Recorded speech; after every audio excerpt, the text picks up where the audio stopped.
Welcome back. It is the Flow Sports Hour on Flow FM. My next guest on the show is Chris Nunn. Among many other honours and awards, Chris is a Medal of the Order of Australia recipient and a member of the ACT Sports Hall of Fame. He was formerly the head coach of the Australian Paralympic athletics team and now works as the Oceania Paralympic Committee Project Coordinator. Chris joins me on the show right now. It's great to have you here, Chris. Thank you very much for joining me on Flow Sports. Always a pleasure, Dan. You, like I said, have had a very decorated career, and I want to talk to you about your current role. But first, can you just share a little bit more background about yourself and how you've ended up where you are? Yeah, Dan, look, I was very fortunate to grow up in the country in South Australia. I lived at Maiponga. I went to school at Yankalilla, believe it or not, down on the south coast there. Fabulous environment to grow up in, but it did teach me that, I guess from a very small country school, I had the opportunity to pursue goals.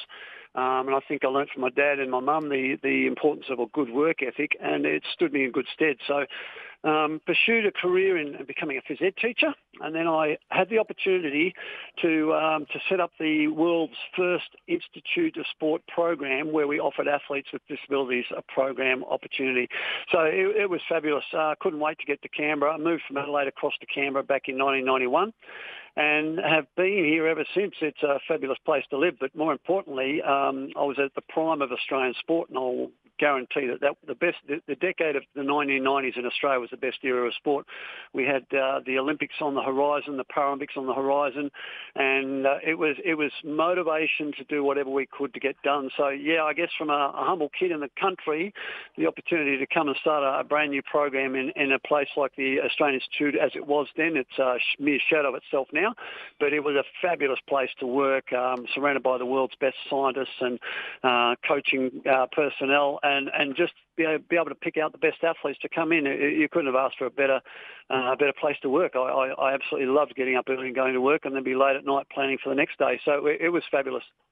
Okay, fantastic. I had no idea you were from Maiponga. That is a beautiful part of the world and home to my favourite microbrewery, the Smiling Samoyed. I get down there as often as I can, to be honest. So there you go. That's fantastic. And you jumped straight into working in sports for people with a disability and the Paralympic sector. Did you ever work in able-bodied sports, or was? My first wife, Glenys Nunn, most people would know. I've actually met Glenys up in national championships. I went up to live with her in Queensland for a period of time, and I basically said to her, "Look, if you want to be any good, we've got to get out of here." Because in Queensland there was no coaching, whereas in Adelaide we had a fantastic coaching infrastructure. You know, the likes of Graham Boastful, triple jumper, and John Daly he was my coach, and he was the overarching coach for Glenys. And there was about 5 different coaches that worked with Glenys, and I won't name them all. They know who they are. But it was just an ideal environment, and the South Australian public embraced Glenys. I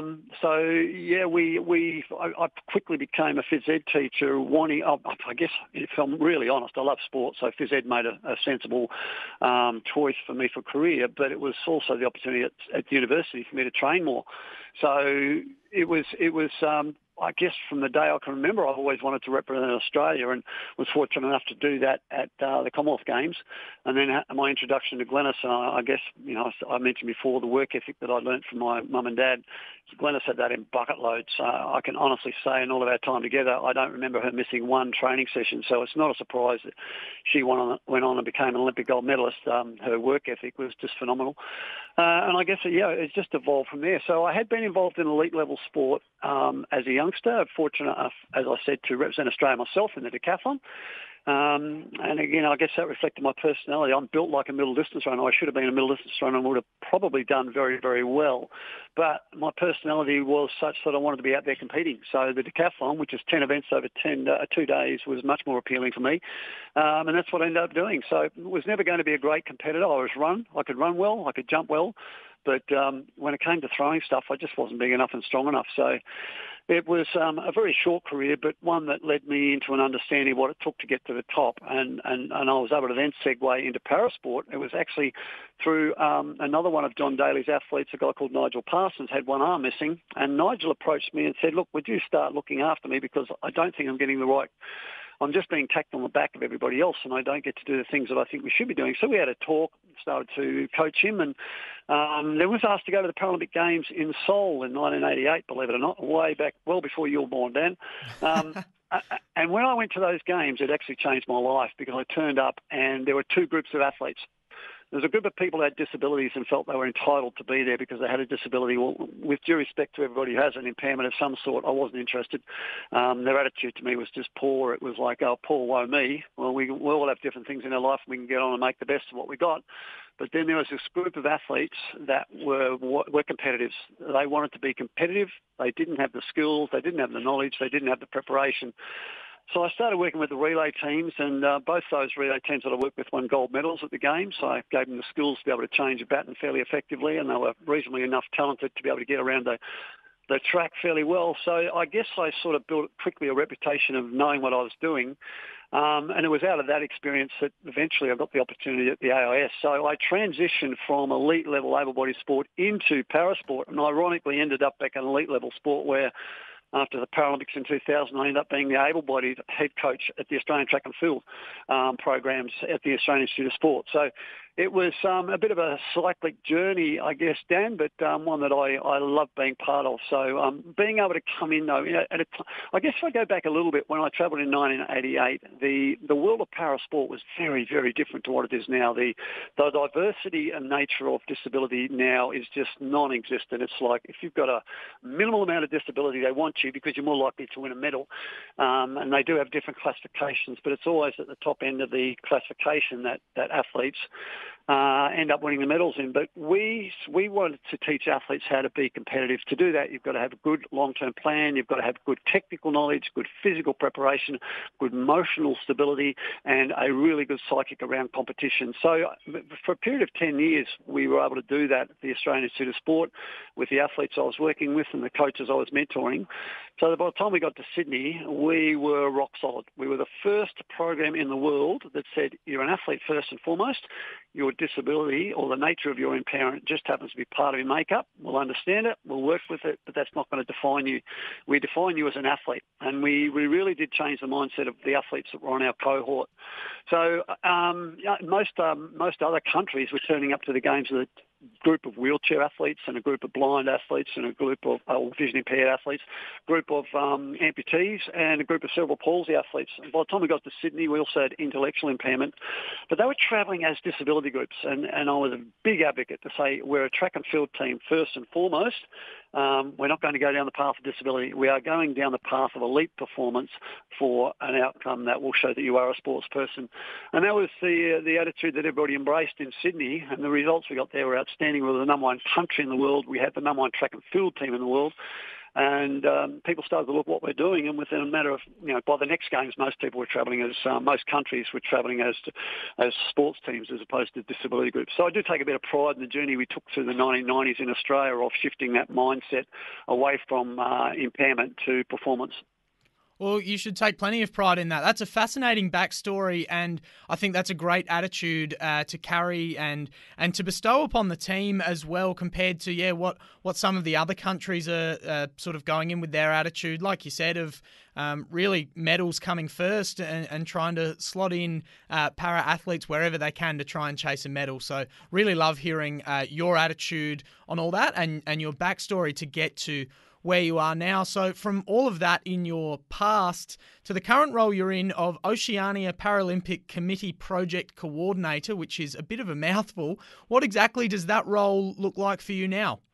It's a bit of a mouthful. It's a bit of a role too, I can tell you, Dan. Look, there is no regular funding. Unlike in Australia where you have, Australia, I think, and I need to be corrected, I haven't even looked at the data lately, but I think the Australian Paralympic Committee, or it's now Paralympics Australia, get roughly around about $10 million Australian government money to prepare a team for the Games. They don't oversee many sports at all. If they do, it's at arm's length. They're really all about coordinating a Paralympic team, which is a hell of a lot of money. And I'm working with the Oceania Paralympic Committee we would get around about 40,000 Australian dollars to run the whole program for all the countries, for all the sports, to do all the things we've got to do. So what it means is if we want to do anything over and above what we've, the small amount of money we've got, other than to attend a few meetings and things, we have to apply for grants. Now, we've been really fortunate in the last 18 months.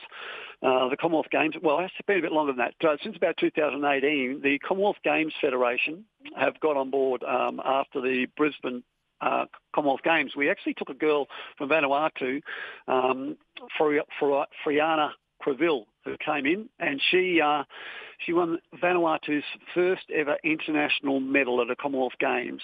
So it was a bit of a highlight for our whole program, but she was absolutely embraced by her community. So we do a lot of funding to get girls like Fiona involved, not only girls but guys as well. We've got guys that come out of the island of Tanna. But the Commonwealth Games really embraced parasport going into the Birmingham Games, and we are particularly coming out of COVID. The biggest difference between parasport and able-bodied sport is that all of the athletes, in order to compete, have to have an international classification to first and foremost say that they are eligible, and secondly to say what class of competition they go into.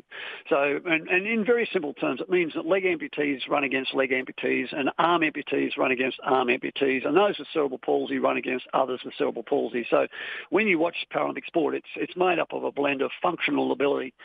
So that's why they have to have an international classification. Now, the reality is, during COVID, we had no athletes that could travel to get classified, which means if they weren't classified, they weren't eligible to go to a competition, and if they couldn't go to a competition, they couldn't get a performance. So I highlighted the fact that during the Tokyo Paralympic Games, I did a reflective moment and had a look at what we were doing and planning for 2022, and I wrote to the organisers and said, you're not going to have any para-athletes there unless they were classified prior to 2020 when COVID hit. So we did a whole heap of deep thinking, and we put a program together, and the Commonwealth Games Federation were fabulous. They put we had 120 athletes and coaches from all around the Commonwealth come into Birmingham before the Games, and through that we put them into programs, we got them classified, we explained the technical elements of what they were doing and had mentor coaches working with their coaches. By the time we got to Games, we actually had one girl broke world records, another girl broke Commonwealth records, and significant number of national records, and athletes from Oceania getting medals. It was just a fabulous outcome, simply because we had capacity to do it through the funding of the Commonwealth Games Federation. So they were extraordinary in the way they embraced parasport. And very disappointing, I might say, that Victoria in Australia is not going to host the next Games, because we had such a wonderful opportunity to promote parasport right throughout the Oceania region and promote parasport within Australia to the rest of the world.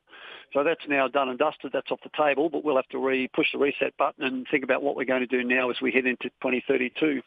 So we apply to them. The Department of Foreign Affairs and Trade are contributors at different times depending on what's available. And again, we need to apply for funds to run these programs. So there's a lot of voluntary work involved in my role in terms of writing applications, selecting coaches and athletes to attend camps, and then we bring the camps together and get people to come and the priority is preparation. It's always about preparation, preparing better coaches, preparing better athletes. And I'm not a fan of throwing all your money at an athlete. An athlete comes in and out of a program, they're gone, the money's gone. If you invest in a coach, you actually invest in the future of your sport, because a coach will coach generations of athletes. So from day one, I've always said Australian sport that focuses on athletes hasn't got it right. You need to focus on your coaching, and the coaches will look after the athletes. So it's a bit of a bugbear of mine that so much money goes towards the athletes. We've got to have good coaches coaching good athletes, and that's the focus we're trying to do in the Pacific Islands. Well, there's a lot of really fascinating points you're making there, Chris, and I've got no doubt that the role you're working in now, from everything you've just said, is extremely meaningful and rewarding, and also very different from a lot of what you've done in the past. But I suppose it's sort of a natural progression of your career to be where you are now. And obviously, there are massive inequalities in funding and equipment and grassroots investment in sports in some of Australia's neighbouring countries in the Oceania region where you're doing work now, and you touched on some of them there. But from working with the athletes and the programs within these countries, what sort of limitations does it place upon the athletes and their ability to grow, and also the country's abilities to continue developing programs and athletes? Yeah, look, it's a great question, Dan, and it's a really hard thing to explain until you've been out to the islands. So what I really try and do is any people who are looking to support the islands, get out and have a look, because it is a different world. We are so fortunate to live in Australia where we can put athletes into a program that might have $70,000 or $100,000 worth of investment just for them to be able to live full-time, train full-time and prepare in the best environment for an elite performance. When we go to the islands, I meet people that we've got to remember, when we go to the islands, there is no country in the Pacific Islands that has a disability fund for people with impairment. So in Australia, we've got the whole NDIS, which is worth millions of dollars, and people can apply to be supported. That does not happen in the islands. And in the islands also is this attitude. It's if you've got an impairment, often is the case, you're an embarrassment to the family, so we're hidden away.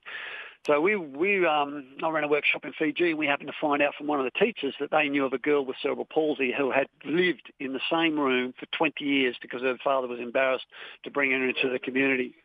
So you have to understand it's a very, very different world, and very, very different opportunities exist for these people. So for us to actually bring someone into a sporting context, give them the confidence to be able to compete, take them on a journey, put them on a plane, bring them into a city, see neon lights for the first time, get on an escalator for the first time, it is life-changing for these people, absolutely life-changing. And I guess the thing that I've embraced is what we're doing now is building up self-esteem of individuals, and they go back and become contributors to their community. It's the chase for me is not now the gold medal that it once was.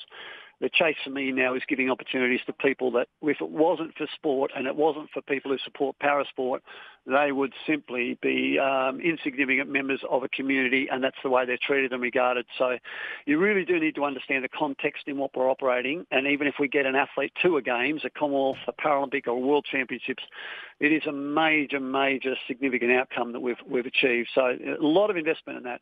And part of that is just getting them classified. So, it goes on and on and on. And to the extent, Dan, I think what brings it down to earth for me is just getting to training in Australia is no big deal. If you're in the islands, it might cost you $1 to get to training, but that $1 might feed you for the day.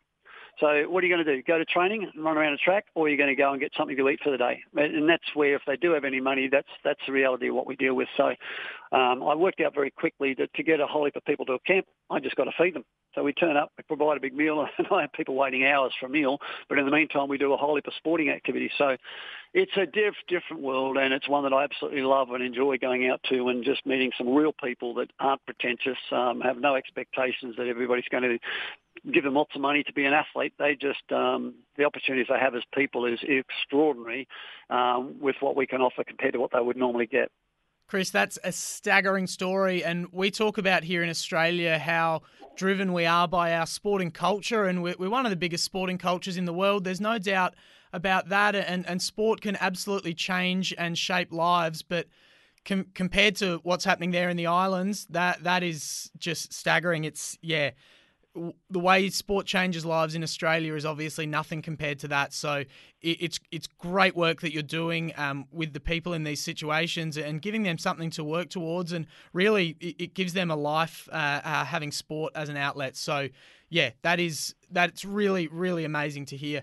Despite the limitations in the islands, what's the quality of the athletes that you've been working with like? I'm sure there are some superstars who could absolutely rise up the ranks of parasport if they had access to the things we have access to here in Australia. So from the years you've been working in this role now, I'm sure you've come across some superstars who are really rapidly improving under the better training conditions you're providing for them. There's no question of that, Dan. Well, look, the part of our skill is to be able to go out and identify athletes with talent. Like, once they see what we offer, everybody wants to do it, but the reality is not everybody can do it. Look, I think a prime example of how sport can be so effective in the communities out there is what the Rugby Sevens did in Fiji in Rio. They went out there and prepared at home and became role models. In fact, I've never seen it happen before, but the Rugby Sevens won the gold medal, and Fiji then printed a $7 note. So you can go to Fiji, and the $7 note is a currency there. Now, that's the impact that had on that community. But they were prepared. Okay, it was by an English coach, but he went into their country and created an environment where they could train well and look at the outstanding success they've got. The difficulty is bringing people away from their communities into Australia. Like the easy fix would be, here's talent, let's bring them out and train them in Australia. That's not sustainable. That's all about the athlete. And again, we need coaches working with these talented athletes to say, well, how do you get them to the best? And we'll go in with some sports science, we'll go in with a bit of physical training, we'll go in some technical elements. We'll just build a picture around the coach so that he's better skilled. And instead of helping one athlete, he helps several. But by having one premier athlete in his squad, it attracts the other athletes. But it also means that we just have to keep the coach one step in front of the athletes so there is a pathway. And these guys can then progress and develop at that level. So that's the exciting thing about what we do is we identify athletes and they're in track and field, they're in table tennis, and the big sport out there for us, I think, is going to be powerlifting. There is some big boys out there that might have lost a leg and they can push around some weight. So look, we particularly target sports that are conducive to the islands. We do not try and do wheelchair racing. We don't try and do prosthetic running. We don't try and do cycling. You just can't afford expensive equipment, and they don't have the specialist expertise to be able to service the equipment, or in the case of prosthetics, even to be able to fit the leg properly so that it can be used effectively. So we are very targeted in which sports we support, and very targeted in the coaches that we work with that show a commitment to the athletes. So, it's not just well, there you go, come and have a go. We've got a bit of a formula that says what do we need to get a performance outcome. We need regular training, we need good, smart coaching, we need good, talented athletes, and we can wrap a program around each of those, no matter where they are, to see progress and opportunity. So it's enjoyable. It's always challenging, but it's always fun. Well, Chris, the Paralympics aren't too far away now. They're starting at the end of August next year, and it's really time to start getting them on people's radar. And obviously, for your athletes, it's really time for the training to start heating up. So with them sort of starting to become on the horizon, how is all the training going and how's all the prep going for the Games? Well, it's a perfect question at this time of the day and this time of the year. Dan, this weekend in the island of the Solomon Islands and Honiara is the Pacific Games, and it's going to be a really interesting opportunity to observe athletes and their performances, because from the performances at those games, we will target specific athletes to do exactly what we've just spoken about, making sure they've got the right environment to go forward. So we'll organise camps, we'll organise opportunities to come to Australia, and also opportunities for expertise to go out to the island. So it's literally starting as we spell. Well, it started previously, but this is the first chance we've had for a major competition for quite a while, and there'll be thousands of athletes across several different sports participating at the Pacific Games, and some of those sports will have para-athletes. Table tennis and athletics and powerlifting. Powerlifting's not there. Taekwondo. There's a few sports with para-athletes in there, and we'll certainly be looking at those results carefully to see how they rank against the rest of the world and which ones have got a real chance of being qualifier. That's our benchmark, is qualify for the Paralympics. Anything above and beyond that is a bonus, but we are looking for people who have the potential to qualify in their own right to get to the Games. So, that'll be happening in the next few weeks. We're literally in the process now. We've just sent a talent identifier across to the Games to have a look at what's happening, and then we'll be sitting down next week to have a look at the results. All right, a very exciting step on the road towards the Para Games next year. I read an article, Chris, that more or less said nobody has more passion for the Paralympics than you do. And it's not a competition, of course, but from speaking to you for the last 20 minutes or so, I get the sense that is really accurate. Yeah. I'm sure everyone involved with the Paralympics is oozing with just as much passion as you, though. Would you say that's pretty much accurate? It's full of people who are there because they genuinely want to be involved and see it grow, and there aren't too many people working within the field that are just doing it just because it's a job. It's a really good observation, Dan, but I would suggest if you're working in the islands where we do, yes, it's passion. I would, however, say that there are people that have got jobs that affect and involve parasport in Australia, that it is a job, and a lot of them see stepping stones to other opportunities in Olympic or Commonwealth sports. So it has changed. If I can reflect back on what was going on in the 1990s in Australia, and I have no qualms in saying that just about everybody was as passionate as what I was, but there are people now working in the space that are, There are definitely some people that match the passion that most of us have, but there are others that it is just a job and has come in and do the bit and off they go. And that's fine. There's no problem with that. They're playing a role in supporting what we do. The passion's a very interesting choice of words you've got there, Dan, because it's one thing you cannot teach. I can teach skill. I can teach attitude. I can teach a lot of things, but I cannot teach passion. You either have it or you don't. You tick the box or you don't have the poach. And it grows on some people, but it's something that can't be taught. So I'm looking for those people who are dead set keen and passionate. And what it means when you're passionate, you don't watch the clock. I think it's 5 o'clock, I've got to go home. Passionate people do what has to be done when it has to be done.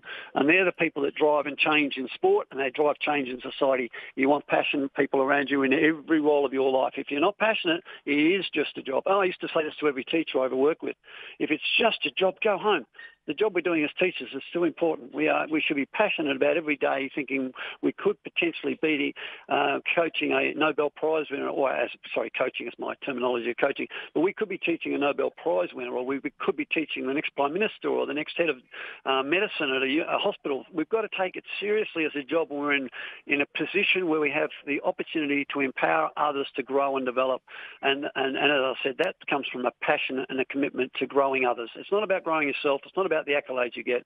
It's a commitment and passion towards others, and that's why I love this space. We are continually seeing people grow, and I love standing back and thinking, you know what, I've achieved something by watching others grow.